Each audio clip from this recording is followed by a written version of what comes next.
वसुधा का नेता कौन हुआ, भूखंड विजेता कौन हुआ, अतुलित यश क्रेता कौन हुआ, नवधर्म प्रणेता कौन हुआ, जिसने कभी ना आराम किया, विघ्नों में रहकर काम किया। जी हाँ, जो लोग विघ्नों में रहकर भी अपने लिए नई राहें हमवार करते हैं, कुछ ऐसे काम कर जाते हैं कि अन्य लोगों के लिए प्रेरणा के स्रोत बन जाते हैं, वही तो हमारे नायक कहलाते हैं, हमारे हीरोज कहलाते हैं। और ऐसे ही तमाम नायकों की कहानियों को समेट कर लेकर आते हैं हम अपने इस खास कार्यक्रम में। नमस्कार, मैं हूँ शहला निगार और आप देख रहे हैं हमारा ये विशेष कार्यक्रम गुड न्यूज़ जज्बा इंडिया का। यहाँ होती हैं आम लोगों की बहुत खास कहानियाँ।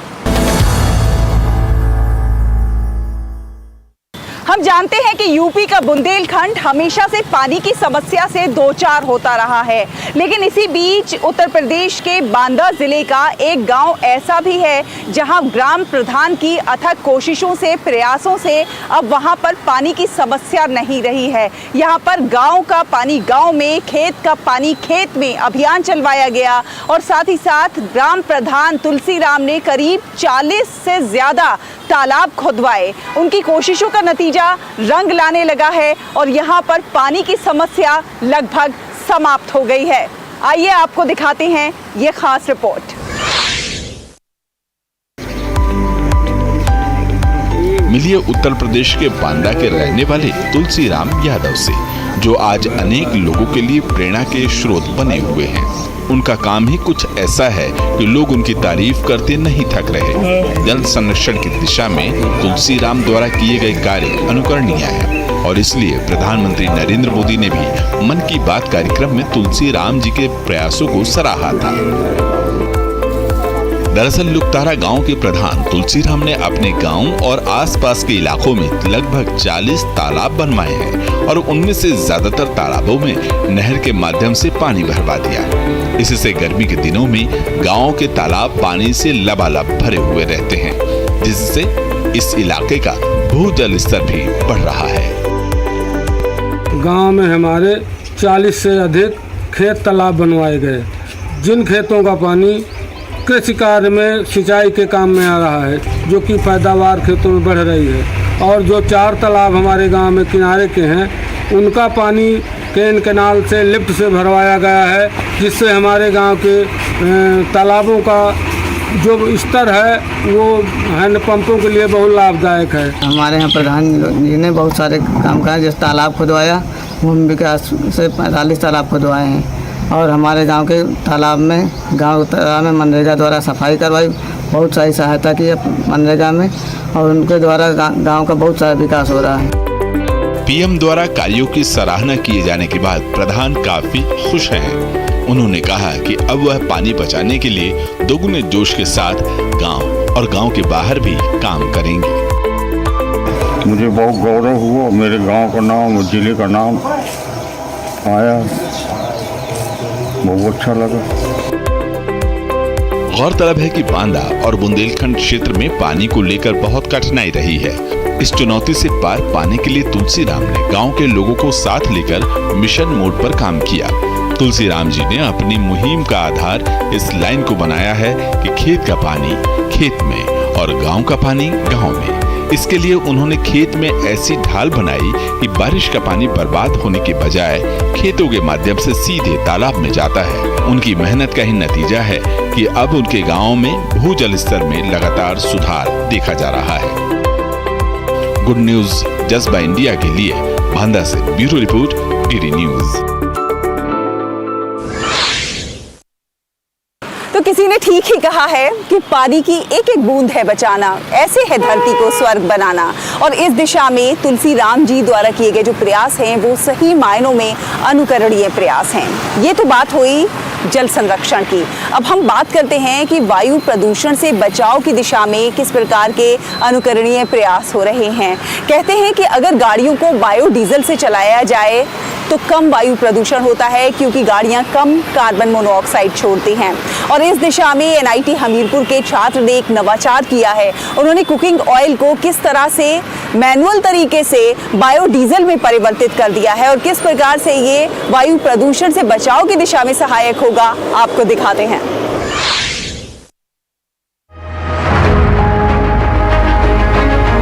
एनआईटी हमीरपुर में इस्तेमाल कुकिंग ऑयल से मैनुअल तरीके से तैयार बायोडीजल से अब संस्थान की गाड़ियों को चलाया जाएगा। इतना ही नहीं, बायोडीजल के इस्तेमाल से संस्थान में चलने वाले जनरेटर और बायोडीजल से ही चलने वाले उपकरणों को भी संचालित किया जाएगा। एनआईटी हमीरपुर के ऊर्जा अध्ययन में इस पहल से संस्थान को हर साल लाखों रुपए की बचत होगी और कुकिंग ऑयल के इस्तेमाल को लेकर भी लोग जागरूक होंगे। इस उपलब्धि को संस्थान में अध्ययनरत मैकेनिकल विभाग के एमटेक विद्यार्थी विजय महतो ने हासिल किया है। विजय महतो ने बताया कि 1 लीटर यूज्ड कुकिंग ऑयल से 910 मिलीलीटर बायोडीजल तैयार किया जा सकता है और इस पूरी प्रक्रिया को 1.5 से 2 घंटे में पूरा कर सकते हैं। जैसे हमारा क्या होता है, नॉर्मल डीजल अगर यूज कर रहे हैं तो हमारा एमिशन थोड़ा टॉक्सिक होता है, जिसमें से कार्बन मोनोऑक्साइड ज़्यादा रिलीज होता है डीजल में, CO2 कार्बन डाइऑक्साइड ज़्यादा रिलीज होता है, नाइट्रोजन ऑक्साइड भी ज़्यादा ये रिलीज होता है ना डीजल में। और अपना बायोडीजल में यूज करने से क्या होता है ना, इन्वायरमेंट फ्रेंडली होता है। ये कार्बन मोनोऑक्साइड लगभग 70% कम कर देता है डीजल के मुताबिक, और ये अपना कार्बन डाइऑक्साइड भी 30% तक कम रिलीज करता है। ये बायोडीजल के इस्तेमाल से वायु प्रदूषण कम होगा क्योंकि गाड़ियां इसके इस्तेमाल के बाद कम कार्बन मोनोऑक्साइड छोड़ेंगी और इस बायोडीजल के इस्तेमाल से गाड़ियों के इंजन को भी कोई नुकसान नहीं पहुंचेगा।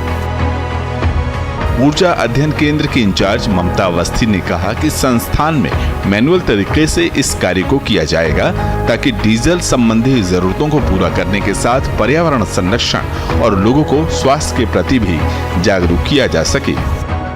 जो बायोडीजल प्रोड्यूस होगा उस बायोडीजल को हम लोग इन हाउस जो डीजल सेट्स हैं उसमें यूज़ करना चाह रहे हैं और उसका इकोनॉमिक वैल्यू ओबियसली बढ़ जाएगी क्योंकि हमने उसको रिप्लेस करना है। जो डीजल जितना भी डीजल यूज़ होता है दैट कैन बी रिप्लेस्ड। और ये first of all we are trying to identify the amount of waste which is being produced from all the hostels और all the cooking areas which are there in our campus. निसंदेह विजय महतो का यह प्रयास पर्यावरण संरक्षण की दिशा में एक अहम भूमिका निभा सकता है। गुड न्यूज जज्बा इंडिया के लिए हमीरपुर से जसबीर कुमार की रिपोर्ट, डीडी न्यूज। तो है ना ये नवाचार एक सराहनीय पहल। ऐसी ही अच्छी खबरों के सफर को अभी जारी रखेंगे। वक्त एक छोटे से ब्रेक का हुआ है, जल्द हाजिर होते हैं। आप देखते रहिए गुड न्यूज जज्बा इंडिया का।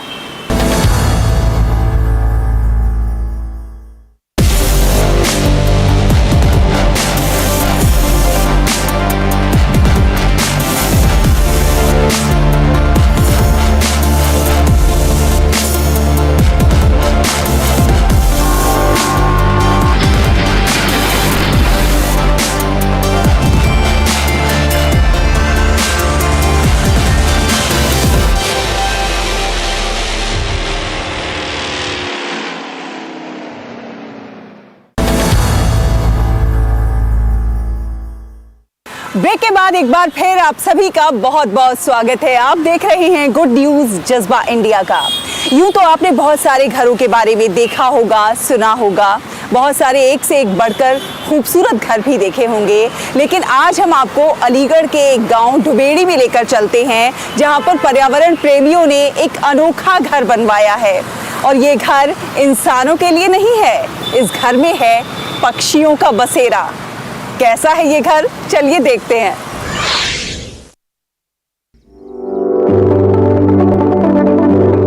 मिलिए अलीगढ़ के इगलास के गांव दुमेंडी निवासी राम निवास शर्मा से, जिन्होंने अपने माता पिता की पुण्य स्मृति में समाज के लिए कुछ अच्छा करने की ठानी और ऐसे में उन्होंने संकल्प लिया प्रकृति के संरक्षण का।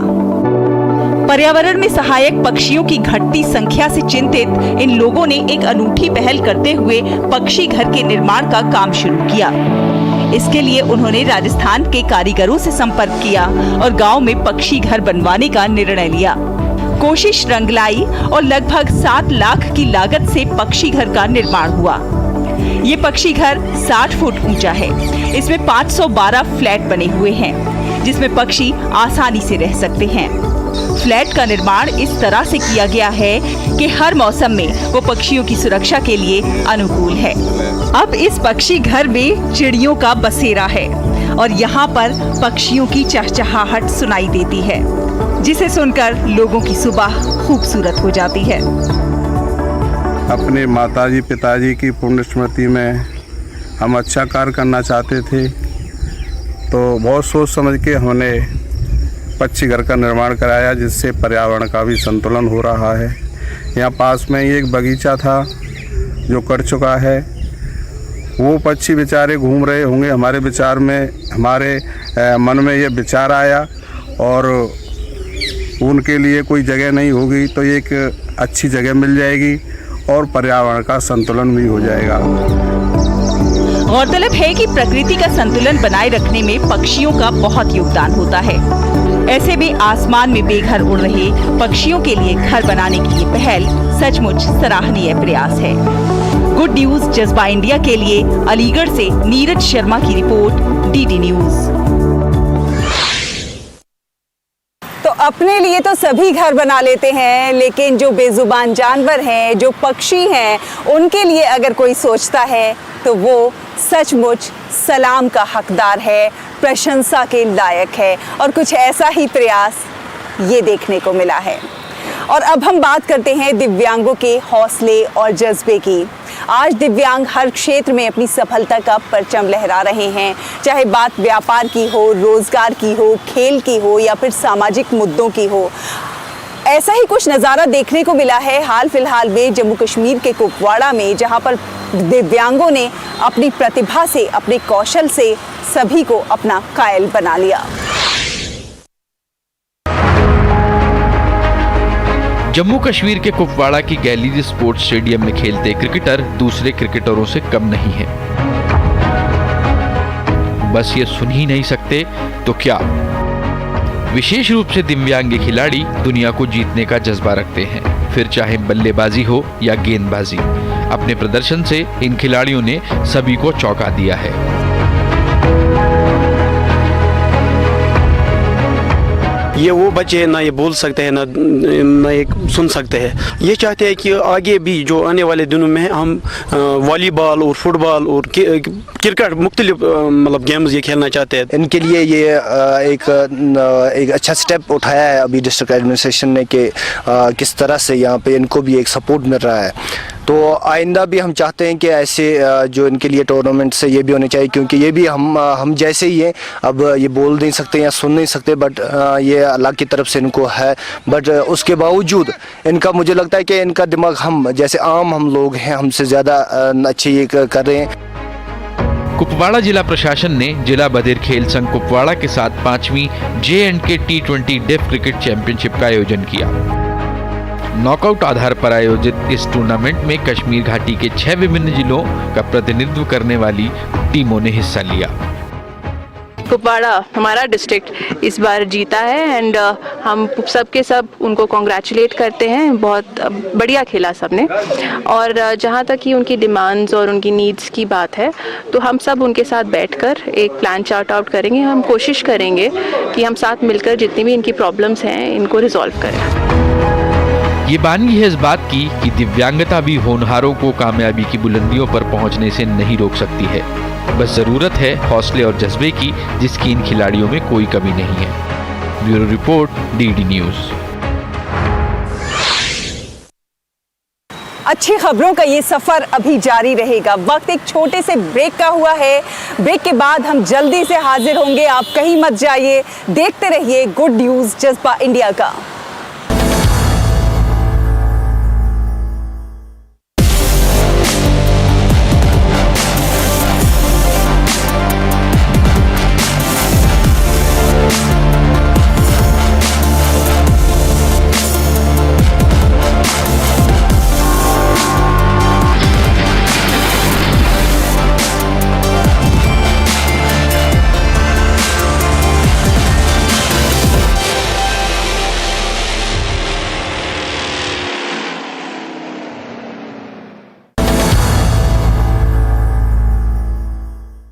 ब्रेक के बाद एक बार फिर आप सभी का बहुत बहुत स्वागत है। आप देख रहे हैं गुड न्यूज जज्बा इंडिया का और अब आपको लेकर चलते हैं बिहार के गया में। जी हां, बिहार के गया जिले में जैविक खेती में जुटी जो महिलाएं हैं, महिला किसान हैं, उन्होंने श्री विधि की प्राचीन प्रथा के बारे में जागरूकता फैलाने के लिए एक नया और अनूठा तरीका खोजा है। वो हर दिन के लिए किसी एक गांव को चुनते हैं और वहां पर किसी एक पेड़ के नीचे या खेत में इकट्ठी होती हैं और श्री विधि के जो लाभ हैं उनके बारे में गीतों को गुनगुनाना शुरू कर देते हैं और इस प्रकार से वो लोगों को जागरूक बना रहे हैं ताकि लोग अच्छी और उन्नत खेती कर सकें।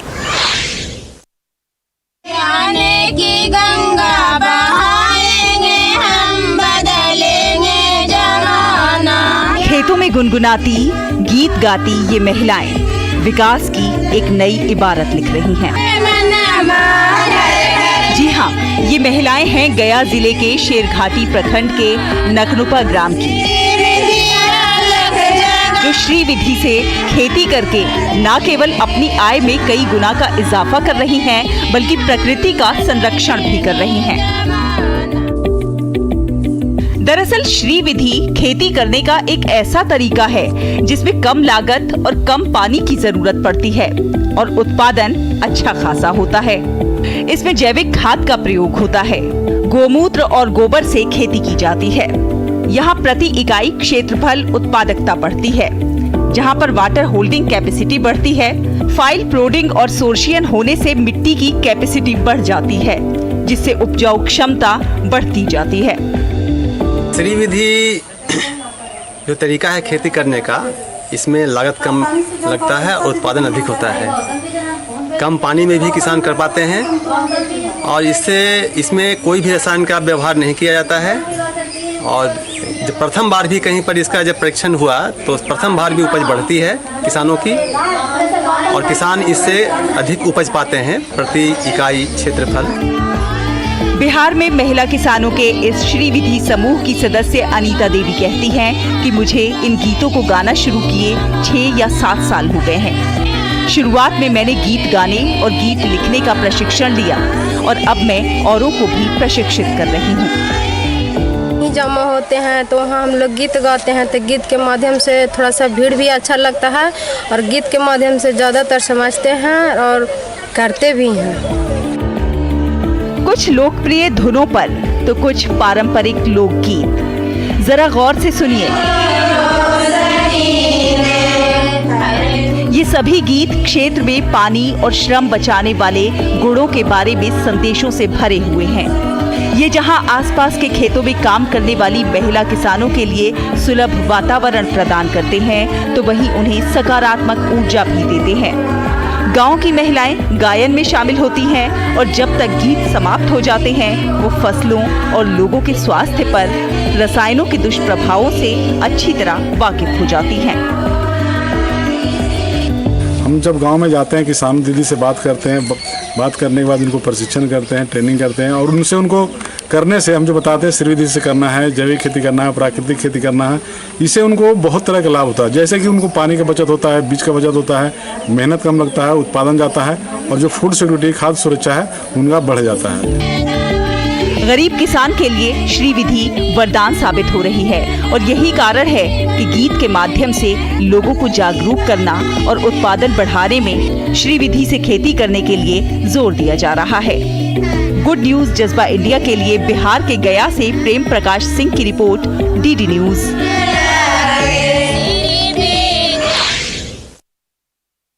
अक्सर सुपारी के भूसे को कचरे के ढेर में डाला जाता रहा है, जो कि अपशिष्ट प्रबंधन की दिशा में भी हमेशा एक मसला खड़ा करता रहा है। लेकिन आपको ये जानकर हैरानी होगी कि अब सुपारी के भूसे से भी शानदार उत्पाद तैयार किए जा रहे हैं। यकीन नहीं हो रहा होगा ना? तो चलिए आपको मिलवाते हैं शिवमोगा के एक ऐसे दंपति से जिन्होंने सुपारी के भूसे को, इस रेशे को अपनी आय का जरिया बना लिया है और लंदन और यूरोप जैसे विदेशों में अपने लिए एक बड़ी मार्केट खड़ी कर दी है। आइए देखते हैं। पान सुपारी भारतीय संस्कृति का हिस्सा है और कई शुभ अवसर और उत्सव पर अलग अलग तरीके से सुपारी और पान का इस्तेमाल होता है। कर्नाटक के मलनाड क्षेत्र में शिवमोगा में सुपारी की खेती एक बड़ा व्यवसाय है और पूरे देश में यहाँ से सुपारी खरीदी जाती है। लेकिन सुपारी के साथ जुड़ा एक नया व्यवसाय देश विदेश में आकर्षण का केंद्र बन रहा है। ये है सुरेश एसआर और उनकी पत्नी मैथिली, जो शिवमोगा में सुपारी के भूसे से बने रेशे से कई अनोखे उत्पाद तैयार कर रहे हैं और इसके जरिए वो कई लोगों के लिए रोजगार का जरिया भी उपलब्ध करा रहे हैं। सुरेश सुपारी के रेशे से खूबसूरत सजावट की चीजें जैसे ट्रे, प्लेट, हैंडबैग तैयार करते हैं और उसे बाजार में बेचते हैं। इन चीजों की बाजार में खूब मांग है। हम सुपारी के भूसे को रिसाइकिल करके रोजमर्रा के काम में आने वाली चीजें बनाते हैं। ये वस्तुएं सस्ती होने के साथ ही टिकाऊ भी है और सबसे बड़ी बात कि ये पर्यावरण के अनुकूल है। सुपारी के कचरे के निस्तारण की समस्या से निजात भी मिली है। हमारी बनाई हुई वस्तुओं की विदेशों में भी खूब डिमांड है। इससे हम अपनी सोच से ज्यादा बेहतर कमाई कर रहे हैं। अब तक सुपारी के रेशे को प्रदूषण और पर्यावरण में हानिकारक पदार्थ माना जाता था, लेकिन सुरेश ने अब सुपारी के रेशे को सोने की राशि में बदल दिया है। इस रेशे से बनी चप्पलों की खूब मांग है क्योंकि वो स्वस्थ और कंफर्ट के लिए अच्छी मानी जा रही हैं। रेशे से लेदर के सामान बनाकर इससे वस्तुएं भी बनाई जा रही हैं और जब ये बेकार होती हैं तो कूड़े के तौर पर पर्यावरण को प्रदूषित भी नहीं करती क्योंकि इस रेशे को बायोकेमिकल से ट्रीट किया जाता है। सुरेश को इस छोटे से व्यवसाय को शुरू करने के लिए केंद्र से 20 लाख रुपए का लोन भी मिला है। सुरेश की पत्नी भी उनके इस काम में खूब साथ देती हैं। मैं इस काम में हाथ बटाती हूँ। ये हमारे लिए स्वयं उद्योग का बहुत अच्छा आइडिया था। इसमें बहुत लाभ मिलता है। सुरेश की इस पहल से अब दूसरे सुपारी उत्पादक किसान भी इसे आमदनी का जरिया मान रहे हैं और खुद ये उद्योग शुरू करना चाहते हैं। सुरेश के नवाचार की बढ़ती लोकप्रियता को देखते हुए अब विद्यालयों में इसे उदाहरण के तौर पर बच्चों को बताया जा रहा है। सुरेश के बढ़ते व्यवसाय और विदेशों में इन वस्तुओं की बढ़ती मांग को देखकर शिवमोगा के लोग इसे भूसे में सोना तलाश करने वाली बात कह रहे हैं। Bureau report, DD news. तो देखा आपने, हमारे देश के लोग हर दिन कितना कुछ खास कर रहे हैं। कहीं नए नए नवाचार हो रहे हैं तो कोई एक दूसरे की मदद को हाथ आगे बढ़ा रहे हैं और कहीं वैश्विक मुद्दों के समाधान के लिए नए नए प्रयास खोजे जा रहे हैं। हमारे देश के लोगों में प्रतिभा अपार है, कौशल अपार है, बस ज़रूरत है उन्हें एक छोटा सा मौका मिलने की। और जब जब हमारे देश के लोगों को मौका मिलता है वो कुछ ना कुछ अच्छा और ख़ास करके ज़रूर दिखाते हैं। आपसे भी अनुरोध है कि आप भी कुछ ना कुछ अच्छा करते रहिए, खास करते रहिए, देश और समाज के विकास में अपना योगदान ज़रूर दीजिए। अगले हफ्ते फिर होगी आपसे मुलाकात कुछ और अच्छी कहानियों के साथ। तब तक के लिए हमारी पूरी टीम को दीजिए अनुमति। नमस्कार।